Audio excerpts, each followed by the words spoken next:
Hi friends, మేమైతే మక్కవాళ్ళ ఇంటికి వచ్చినాం. మొన్న పొలం చూపించినాం కదా, ఇల్లు మక్కవాళ్ళ ఇల్లు. మక్కవాళ్ళ ఇంటి అన్ని చెట్లు ఉంటాయి. ఇంకా ఇదేమో నందివర్ధన చెట్టు, ఇదేమో బత్తాయి చెట్టు. మా పిల్లలు బత్తాయిలు అన్నీ దంచి జ్యూసి చేసి పింజలే ఉన్నాయి అన్నీ. బత్తాయి చెట్టు, ఇది వాటర్ ఆపిల్. కింద ఉన్నాయన్నీ దంచిరు. పక్కన వాళ్ళు కూడా తెంచుకొని తింటారు చాలా మంది.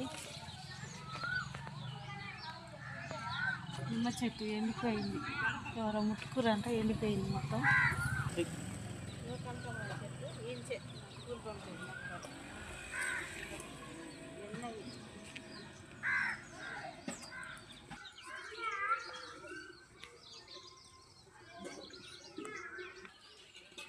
ఇదేం చిక్కుడు తీగ, ఎండాకాలం అయిందిగా ఎండిపోయింది మొత్తం. ఈ నుంచి అక్కడ దాకా ఉంది, ఎండిపోయింది మొత్తం, కాయలు లేవు.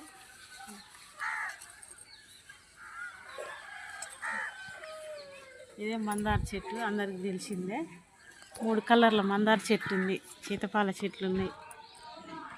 మొక్కలు ఇంత అన్ని రకాల చెట్లు ఉంటాయి. ఇంకా వానకాలం వస్తే ఇంకా కూరగాయల చెట్లు వేసుకుంటారు. బయట కూరగాయలే కొనుక్కోరాలి.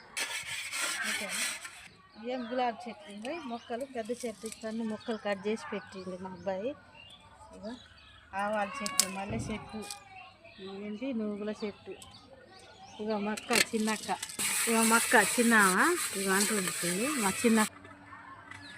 ఈయన మా మేనమావ, అమ్మోళ్ళ తమ్మునికి మక్కనిచ్చినాం మా చిన్నది.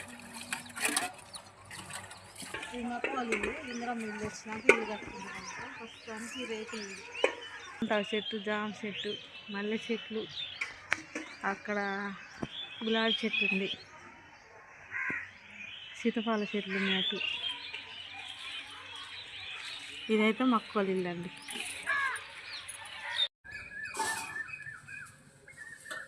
ఇది లోపట